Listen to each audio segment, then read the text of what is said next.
O Papai Noel já chegou na Drogaria Curitiba. Temos farmácia popular do Brasil e muitas ofertas de fim de ano. Drogaria Curitiba, votos de um Feliz Natal e um Feliz 2019. Gás com qualidade é com a Picolino Gás. E neste fim de ano traz aos seus clientes uma super promoção. No dia 30 de dezembro, na compra da água Igarapé ou gás de cozinha, você concorre a dois lindos fogões. Olá, eu sou o psicólogo Bruno Alisson e começa agora o Falando da Vida.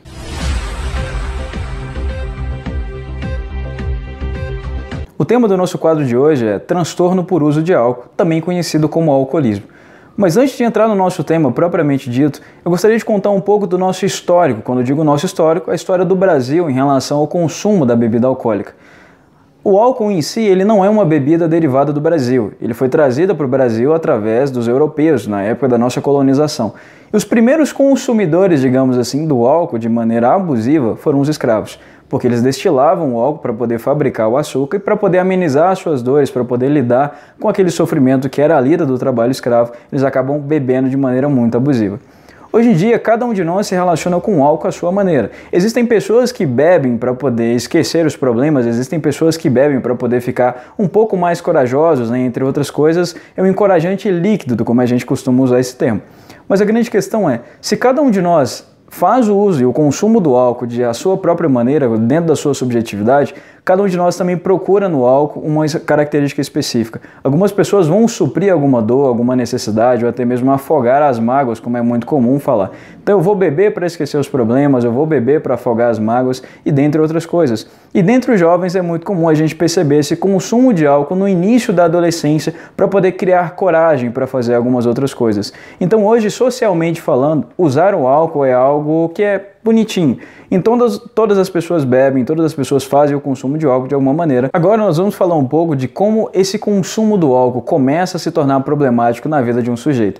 Dos critérios que eu vou citar de agora para frente, eles precisam estar presentes por pelo menos 12 meses. Então esse uso abusivo, esse uso problemático do álcool, para ser considerado um transtorno, precisam estar presentes pelo menos alguns desses critérios por 12 meses. O primeiro deles é que o álcool costuma ser frequentemente consumido em maiores quantidades ou por um período mais longo do que pretendido. Então, às vezes, a pessoa só tomava no final de semana e agora ela está tomando a semana inteira e ainda toma mais no final de semana. Então, ela começa a consumir cada vez mais uma quantidade maior do álcool e por períodos indesejados, por períodos que ela não estava programando. Então, antes ela tomava 2 vezes por semana, agora ela toma 5, 6, 7 vezes por semana. O segundo desses critérios é que existe um desejo persistente ou até mesmo um esforço mal sucedido no sentido dela tentar reduzir ou controlar o uso do álcool. Então ela quer reduzir, mas ela tenta de todas as formas, mas ela não consegue, sempre ela vai ceder esse desejo. O terceiro é que ela começa a gastar muito mais tempo em atividades necessárias para poder obter o álcool, na utilização do álcool, até mesmo na recuperação dos seus efeitos. Então, às vezes, eu começo a gastar mais tempo para fazer algumas atividades para poder obter o álcool. Então, se antes eu sei que a minha família proibiu que eu vá no boteco da esquina, então eu vou do outro lado da cidade para poder beber. Do outro lado da cidade também fui proibido de beber, então eu começo cada vez mais a gastar tempo nessas atividades para poder consumir o álcool ou até mesmo utilizar o álcool num tempo muito mais significativo, ou até mesmo tomar uma para poder curar a ressaca. É muito comum a gente ouvir isso hoje, de que eu estou de ressaca e você toma outra que passa, então uma ressaca paga a outra. E isso a gente sabe que não acontece.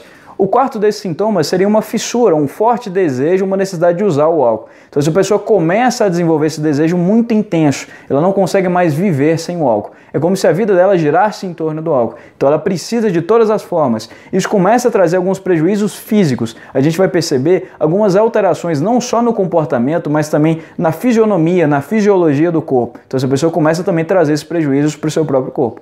Como quinto sintoma, nós temos que esse uso recorrente do álcool acaba resultando em um fracasso em desempenhar alguns papéis importantes, como no trabalho, em casa. Então essa pessoa começa a perder a produtividade no trabalho, começa a ficar muito negligente em relação às atividades de casa e até mesmo na escola. Quando se trata dos adolescentes, então o desempenho escolar vai começar a cair, vai parar de prestar atenção nas aulas, vai começar a faltar demais por estar de ressaca e várias outras situações. Então, como esse quinto sintoma, a gente começa a perceber que o uso recorrente do álcool começa a trazer prejuízos funcionais para a vida desse sujeito. E como sexto sintoma, sintoma também associado ao sintoma anterior, nós temos que o uso continuado do álcool, mesmo trazendo problemas sociais ou até mesmo interpessoais persistentes, a pessoa continua usando. Mesmo sabendo dos prejuízos que isso traz dentro de casa, que isso traz no trabalho, que isso traz para a sua vida social e como um grande profissional, isso acaba sendo prejudicado, porque o álcool já se tornou o centro da sua vida.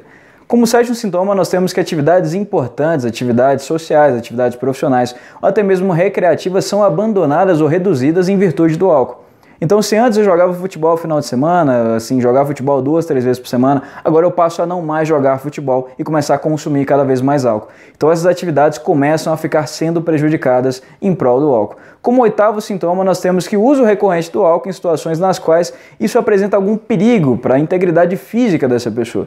Então, cada vez mais a pessoa começa a perceber esse limiar de perigo, esse limiar de medo. Então, ela começa a beber e dirigir, começa a beber e ir para o trabalho, começa a beber e operar máquinas pesadas. É muito comum isso acontecer na nossa cidade. Então, a pessoa começa a perder um pouco desse limite, desse limiar de medo. Então, ela bebe para fazer qualquer outra coisa. E mesmo se isso coloca em risco a sua vida e a integridade de outras pessoas que estão à sua volta. Como nono sintoma, nós temos que o uso do álcool é mantido apesar da pessoa ter consciência de que isso é um problema e traz assim, prejuízos físicos, prejuízos psicológicos. Mesmo sabendo de todos os prejuízos que o álcool traz para a vida desse indivíduo, ele continua usando. Então a gente percebe que esse padrão se torna problemático, mesmo a pessoa sabendo que isso está trazendo prejuízos, ela vai continuar sempre usando e cada vez mais. É muito comum a gente ouvir que eu paro quando eu quiser. A gente sabe que essa pessoa não vai parar quando ela quiser, porque ela já está sendo tomada pelo vício. Então a dependência ela começa a ser muito mais emocional, muito mais psicológica do que uma dependência física. Nós percebemos que alguns efeitos também vão ser causados no corpo, mas a grande dependência, a maior delas, é a dependência emocional do álcool. E como décimo sintoma, a pessoa começa a desenvolver uma tolerância ao álcool. Então ela tem que aumentar a quantidade de doses que ela vai tomar cada vez mais. Então se antes ela tomava 2, 3 doses já estava de bom tamanho, agora ela passa a noite virada e tomando cada vez mais, porque o seu organismo já não tem mais efeito. É muito comum a gente ouvir entre os jovens, mas fulano é fraquinho de gole, não aguenta nem tomar uma catuaba, não aguenta tomar nada que já está aí capotando. Então essa pessoa desenvolve uma tolerância, justamente essa tolerância que é essa força no gole. E como último sintoma nós temos a abstinência, que esse já começa a se manifestar no corpo. Então alguns sintomas fisiológicos começam a aparecer justamente quando a pessoa está sem o uso do álcool. E através dessa abstinência ela começa cada vez mais procurar fazer, aumentar esse consumo do álcool para poder sanar essas dores. E a gente começa a pensar como que a gente pode classificar se a pessoa, assim, a gravidade desses sintomas.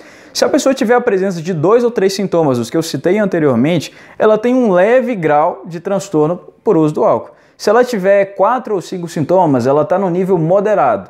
E se ela tiver a presença de 6 ou mais sintomas, ela já está no nível grave e sim, essa pessoa precisa, o quanto antes, procurar o acompanhamento profissional. E como eu disse anteriormente, é preciso haver a presença desses sintomas por mais de 12 meses. Então, se tiver 2 ou 3 sintomas, é um leve grau do transtorno por uso do álcool. Se tiver 4 ou 5 sintomas, um grau moderado. Se tiver mais de 6 sintomas, já é um nível muito grave. A gente começa a perceber também o quanto que esses sintomas trazem prejuízos para o organismo. Além dos prejuízos funcionais, como nós citamos anteriormente, seja na escola, seja em casa, seja nas suas relações sociais, a gente começa a perceber também que o uso abusivo do álcool traz prejuízos significativos para o organismo dessa pessoa.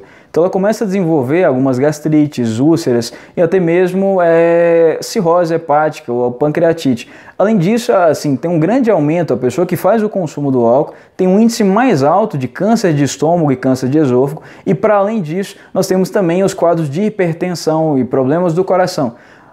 Além desses aspectos relacionados aos nossos órgãos internos, essa pessoa também começa a ter uma fraqueza muscular, ou até mesmo uma paralisia de algumas partes do corpo, uma diminuição da sensibilidade periférica. Então aquela pessoa que ela começa a não ter mais essa sensibilidade quando se trata das mãos, dos pés, dos braços, então ela não sente tanta dor assim. E para além dessas dores causadas no corpo, nós também temos uma diminuição das atividades cognitivas. Então ela começa a perder a memória, ela começa a ter algumas alterações degenerativas no cérebro. Então antes ela começa a se esquecer demais, ela começa a fazer as coisas no piloto automático, então ela está desempenhando uma atividade, ela depois nem sabe o que estava fazendo. Então esses são alguns dos prejuízos que a gente pode apontar quando se trata desse uso abusivo do álcool. E dito todas essas coisas, agora a gente vem para a parte talvez a mais importante, é quando se trata do tratamento do alcoolismo. Não existe uma fórmula pronta que eu posso colocar para vocês de que assim vai ser o tratamento do alcoolismo. Na verdade, se trata o problema com o uso do álcool de uma forma multidisciplinar. Então precisa haver um acompanhamento de um psiquiatra, um acompanhamento médico, acompanhamento nutricional, um acompanhamento psicológico. Para além de outras coisas, é também muito importante que a pessoa comece a mudar os seus hábitos. Nós temos diversas comunidades terapêuticas que fazem esse trabalho de reabilitação, então faz esse trabalho de desintoxicação, né? Tirar essa substância dentro do organismo da pessoa. Quanto mais a pessoa bebe, mais ela começa a acumular álcool dentro de si. Então esse trabalho é multidisciplinar. Então não existe um tratamento específico, isso vai resolver. Não, precisa um acompanhamento de vários profissionais, seja numa comunidade terapêutica, seja em um espaço apropriado para fazer tudo isso, mas principalmente essa mudança de hábitos. Então se eu sei que eu tenho amigos que frequentam o bar e eu aproximar deles é um sinônimo de que eu vá beber, é melhor que eu não esteja com esses amigos. Então fazer atividade física também é muito importante para começar a liberar, começar a expulsar esse álcool do organismo. Então não existe uma fórmula pronta quando se trata do tratamento. Então o tratamento ele vai muito dessa autorresponsabilidade. Quando você percebe de que, olha, eu acho que eu já estou usando, eu acho que eu já estou bebendo demais, eu acho que está na hora de parar. Mas não é aquela ideia de que eu paro quando eu quiser. Não, muito pelo contrário. Você precisa reconhecer que tem um problema com o álcool e através desse reconhecimento, dessa autorresponsabilidade, procurar a ajuda necessária, ajuda profissional. Mas se eu colocar isso, vou fazer uma promessa e vai dar tudo certo. Às vezes dá, às vezes não dá, não estou duvidando da sua fé, mas acredite, tem pessoas disponíveis, pessoas dispostas a poder te ajudar, mas o primeiro passo para começar o tratamento do uso do álcool é reconhecer que você tem um problema. Reconhecer que você tem prejuízos significativos na sua vida como pessoa, como pai, como filho, como primo, como amigo, como funcionário, e isso pode trazer prejuízos ainda maiores ao longo da sua vida. Então, quanto você tem se colocado em risco hoje por conta desse não reconhecimento de um problema que é sério? Então, hoje, como eu falei, o vício por álcool é um dos mais comuns, dos mais bem vistos na sociedade, porque o álcool é uma droga lícita. Então, você pode comprar em qualquer bar que você for. Qualquer esquina você consegue ter acesso a isso. Mas o primeiro passo é você reconhecer, eu tenho um problema com o álcool, então eu preciso de ajuda profissional. Eu preciso de uma ajuda qualificada para me ajudar a lidar com tudo isso. Então, enquanto você não reconhecer que você tem um problema, que o seu uso tem se tornado abusivo e problemático, o tratamento nenhum vai ser efetivo. Então, todo o tratamento ele começa com essa autorresponsabilidade. Seja uma comunidade terapêutica, seja uma clínica psiquiátrica, seja em qualquer espaço que você estiver presente para fazer esse tratamento de reabilitação. Então, o primeiro passo, você procurando ajuda profissional ou não, essa autorresponsabilidade. Bom, o vídeo de hoje fica por aqui. Peço para você se inscrever no canal, ativar o sininho aí para receber as notificações e até a próxima semana.